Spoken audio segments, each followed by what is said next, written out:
Hello, and welcome to Keeping It Real with Shannon Live. Because you don't know how it's going to turn out. My kids empowered me to get out. What's going on with this remote learning and in the midst of COVID? Working for different elected officials, learning and understanding how to put the community first.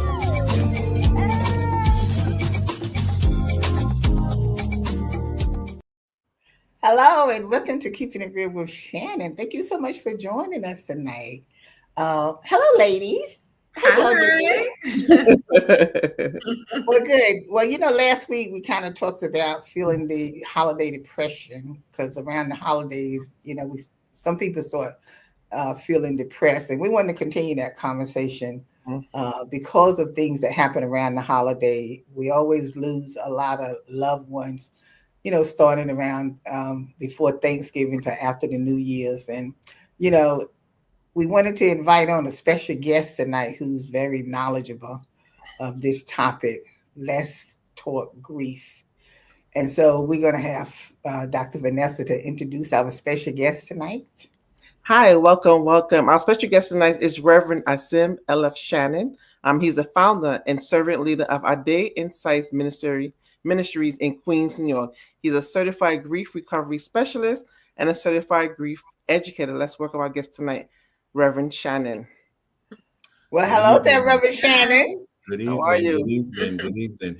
I'm in a space with all these ladies with my same last name, and I'm just meeting them. I told you might be our relative.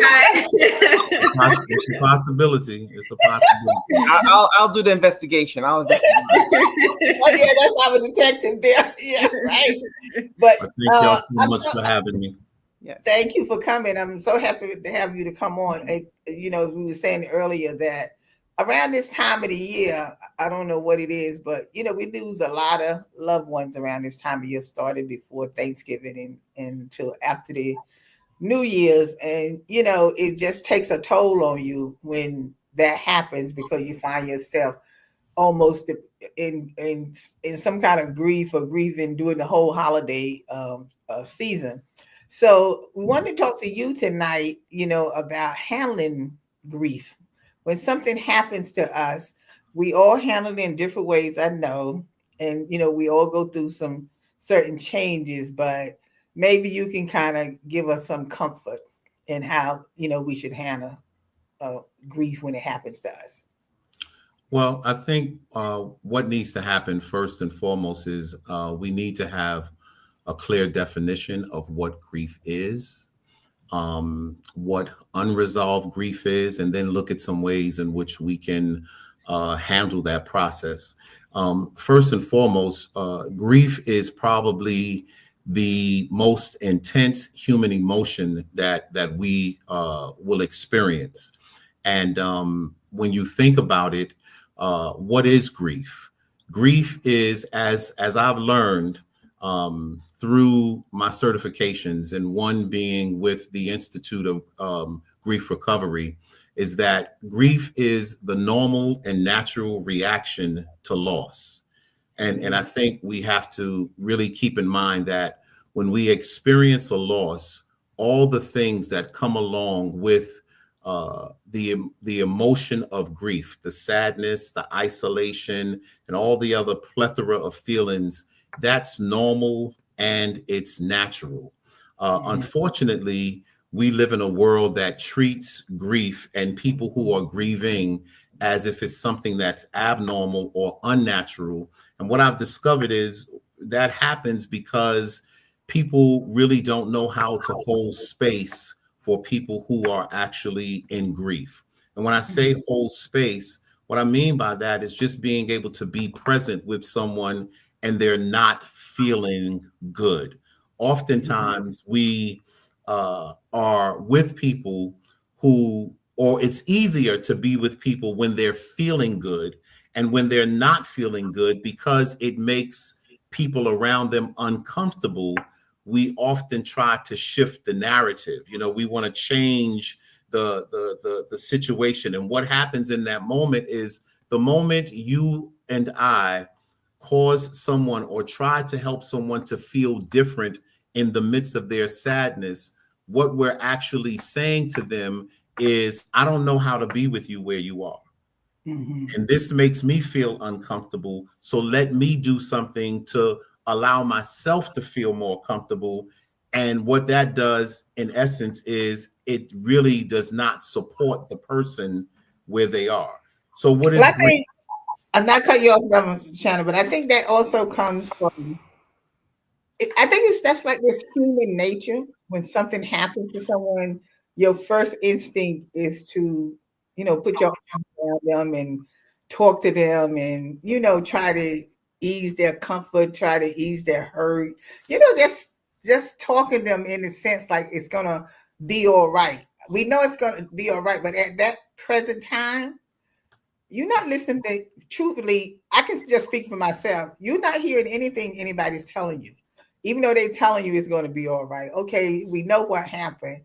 In your head, it's like you don't know what happened, and you don't know how I feel. so And you you just know you what I'm just saying? you just you just proved the point that I was Yeah. making. The point that I was making is to be present with them where they are, because you don't know how they're feeling, you don't know what they're experiencing. So the goal is to be present with them, to hear where they are, even if they are not saying anything. Can you sit in silence with them? Because like you just said, they're really not hearing anything that you're saying. So why do we feel the need to have to say anything? Sometimes your presence and just your silence gives them permission to be where they are. I And think that's that yeah, that I is think the that's challenge. I'm I think sorry. that's very important, right? Because sometimes can we say, is it safe to say everything will be okay when you don't really know Right. the circumstance as they grieve? And my thing is, does grief come at different stages? Is grief different for different ages? Or are there different cultural ways of how people deal with grief? I think sometimes people may overstep boundaries out of not understanding if there's a culture difference, will things be okay? When you can't really guarantee that. So how do you Absolutely. deal with that? Silence, I would say, it would be best way. Maybe a hug, may even be something outside of a cultural response to grief. Sometimes the easiest thing to do is to ask a person, how can I support you? Absolutely. And if they don't have an answer for it, let that be okay. You can just say, how can I support you? If they don't have an answer, you can also say things like, well, even if you don't have an answer, I'm just going to be here with you. And when you do come up with an answer, I will be here to support you. Because see, here's the thing. Even though I may be certified as a grief educator and certified as a grief recovery specialist, I'm not the expert on grief. Do you know who the expert on grief is? Mhm. Who? The person that's Or is it grieving. what, The what you person that's say? grieving. Uh-huh. You say that the person is grieving that's expert, but sometimes when you're even the person that's grieving, it's hard for you to even deal with your emotions yourself. Absolutely. So, how can you help that person when they don't even know what to do? Just by being present. Just by being present and allow them to stay present with what it is that they are present to. Because there are so many different emotions that people can experience, sometimes people just need, well, let me put it this way. One of the things that we learned in the grief education certification is that all grief needs to be witnessed. And what does that mean? When you are witnessing someone in grief, you're exercising the power to help them feel safe, seen, and supported. Mhm. That validates two things. It validates for them that the person that they lost, their life had value. And then that also validates the fact that they are in this experience of grief and you are there to support them. That also validates them. So when we're witnessing people in grief, we're helping them to feel safe, seen, and supported. People won't people won't show or allow themselves to be in a place of vulnerability if they don't feel safe. Mhm. But And you so know the when question then becomes, how do you help people to feel safe? If I can give you a definition of safety, a definition that I heard of safety is the absence of threat in the presence of connection. Mhm. So when people feel like there is no threat to their vulnerability, then they're going to feel safe, and they're going to feel safe enough to be in their experience with you. Yeah. But you know, Rev, when something first happens, I'm talking just for myself again. When something like that first happened, you're in such shock when it happened to you, you're not even thinking about the grief at that moment. Because you're just in shock that you can't believe that happened. That You're not person is thinking about gone. it because you're in it. You don't have Yeah, to think about it. yeah. You're in it. But You're no, in what I'm it. trying to say is like the grief part of the grieving didn't hit you yet because it's like you're still in shock. It don't. Like I say, it doesn't hit. Well, it didn't hit me like right away. It hit me later. Mm-hmm. Later, when everything was quiet and it was just me. I never felt nothing at the beginning because I was still in shock. I was busy preparing, so nothing really hit me then until Right. afterwards. It hit Well, me. Lottie, that may be an individual basis, right? And we'll ask the Reverend, like, suppose you got a parent that's grieving a loss of a parent, but then again, how do you grieve and support and console the child who has also had a connection with that grandparent? So in other words, how does the griever support another griever? Mhm. Well, that's where it gets kind of complicated, and it also gets murky because oftentimes when you have a parent in the scenario that you just raised, you have someone that loses a parent and then that child also has lost a grandparent. And a lot of times what happens is people have a tendency to compare grief. You can't compare someone's loss because all loss is impactful to everyone who's experiencing it. It just comes in different degrees based upon the relationship. And if I had time to walk through, like what unresolved grief looks like, it'll give you a better picture of what I'm expressing. So when you talk about grief being the normal and natural reaction to loss, when you go to the places of unresolved grief is almost always about things that we wish we could have done or said better, different, or more. Oh, that's Unresolved. unresolved grief. So this is why it has to be contextualized, because once you hear it, then you can bring your own story into it. I think Okay, we're going to take a quick break, and we're going to be right back with more of Let's Talk Grief. We'll be right back. It's Shannon. It's Shannon. They say there are no excuses. They say to just push harder. They say to just go faster. But when we're on the field, they don't know what's going on inside us. How hard is too hard? When do we get support? When do we raise our hand and ask for help? We need each other. Love. You're mine.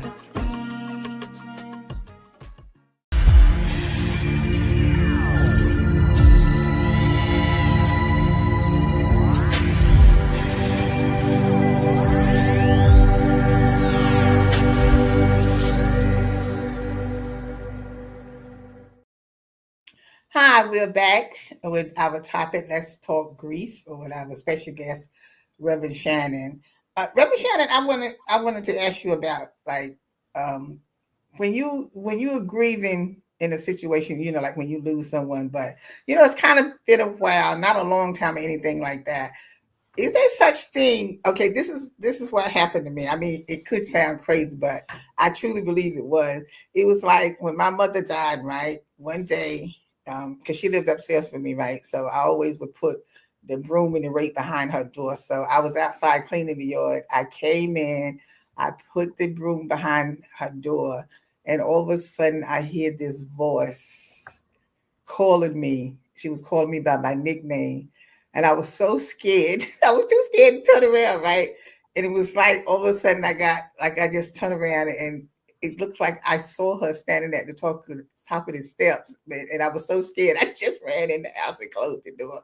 So I didn't know like what is happening here, because you can't tell me that wasn't her voice talking to me, because I heard it just as plain as anything when she called my name, and I know this can't be true. I mean, am I like so deep into grief that I actually thought I heard a voice, or what's happening during that time? It's like Dr. Vanessa said, everyone's experience is their own unique experience. And so I'm not going to say that what you experienced was real or not real. It was real for you. And the reality is, people have all kinds of experiences when it comes to grief. My father died in 2012. 4 years after his death, I was driving from Harlem and I said, I need to call my dad. And I had to pull over on the side of the road and I broke down. This was 4 years after my father had died. And that's what inspired me to become a grief recovery specialist, because I wanted to be able to have some tools to help myself to navigate that process. So everyone's experience is unique. There's a book entitled The Grieving Brain. And in that book, it talks about what the brain actually goes through when a person is experiencing grief. So what you talked about is a way that is kind of described in The Grieving Brain, because the reality is our brains help us to navigate through spaces in our homes in the dark, because our brain records that. Right. And so can you imagine, like, say, for instance, you're walking in your house and the lights are off, but you're not bumping into anything because your brain has kind of recorded those things. And so one day you're in the dark and you come to the place where, the couch is, and you normally would brush up against the couch, but now this time you don't. And it's like, oh my God, something's missing. And so now your brain has to now make another adjustment to the fact that this thing that was once there is no longer there. And now the brain, the beauty of the brain is that it also is a problem solver. So now you have to solve the problem of this space that's now missing. Right. And again, also what Dr. Vanessa said, across different cultures, people grieve differently. In certain cultures, people understand that you have to grieve in community. A lot of times we want to isolate ourselves, but healing actually only happens in community.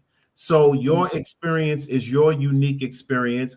And someone who, so if I was working with you and you told me that as your experience, I would support that experience because it's yours. I wouldn't try to make it right or wrong because it's your unique experience. And But that's how does someone, do you have any tips or advice to someone who is trying to deal with their emotions? What can they do to help them through the grieving process? Without, some people end up going into depression because they can't cope with what's going on with their loss. Right. Well, it all depends on the magnitude of the grief that someone is experiencing. Sometimes you have to seek professional help. Other times it's good to journal. It's good to actually write out how you're actually feeling. Sometimes it's good to just have someone that's there where you can actually express those feelings. because one of the things that I say often is in this process, it's really important to always honor your truth, because when you honor your truth, you create space for people to support you where you are. And what I mean by that also is we have a tendency to, because we don't feel safe, when people say, well, how are you doing? A lot of people will say, I'm okay.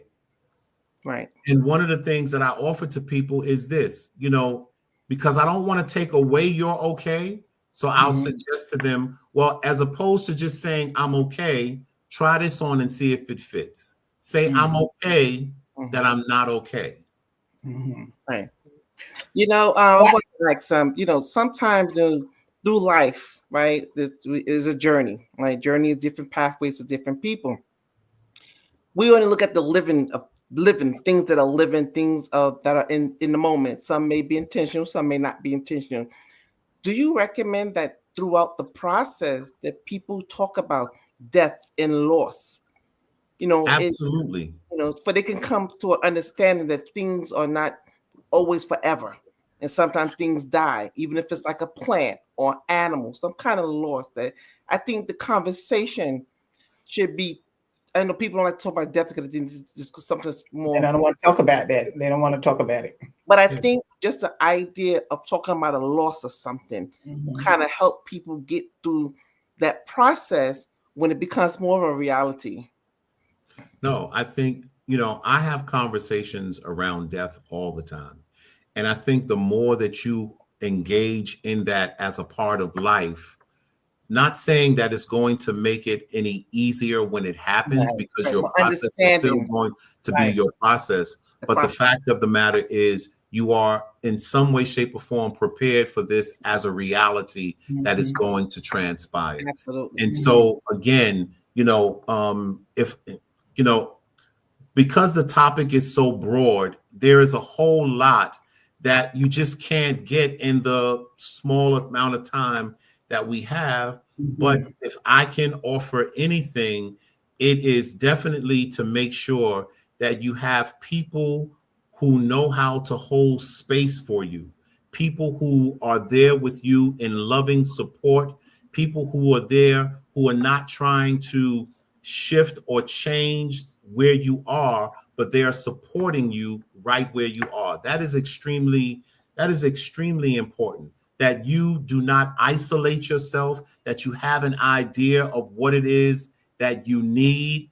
And one of the things that I want to offer, and I share this a lot when I work with people, is, learning how to create sacred memory. So someone asked the question, why do we grieve? And the response was, we grieve because love is looking for a place to land. And so when we create sacred memory, we create a space for our love to land and our pain to heal. Can I give you two quick examples if I have time? The first one is every year on my father's birthday and the anniversary of his death, I buy a white candle. I light that candle. I have a conversation with my father, and I allow that candle to burn until it burns out, because every day I come home, it reminds me of the memory of my father, because memory holds story. Right. Memory holds story. Yes. Second example was my grandfather. My grandfather, a Southerner, I used to love to watch him make grits with sliced tomatoes, black pepper, and butter, and white bread. And he used to eat that, and it made it look like it was such a wonderful meal. So one day, my grandfather's spirit was on me. What did I do? I went into the kitchen. I made some grits, put some butter on it, sliced tomatoes with black pepper, and I ate the meal in honor of my grandfather. Right. That's how you can create sacred memory, and there are no limits to that.